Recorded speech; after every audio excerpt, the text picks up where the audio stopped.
हम लोग आज जनसंपर्क कार्यक्रम महागठबंधन प्रत्याशी श्याम भारती के साथ अटहर उत्तरी पंचायत के अटहर गोट डी में हम लोग पदयात्रा में हैं।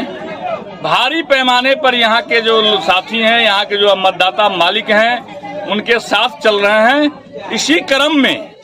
इस गांव के और पंचायतों की सड़कों की जो दुर्दशा है, जिसमें 15 साल से यहाँ एनडीए समर्थित विधायक जीतते आ रहे हैं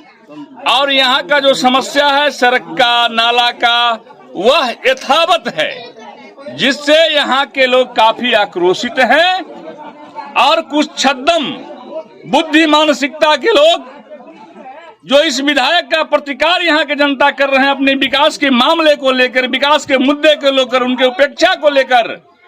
उसको एक कहना चाह रहे हैं लोग कि विरोधियों के द्वारा, आरजेडी के लोगों के द्वारा कराया जा रहा है।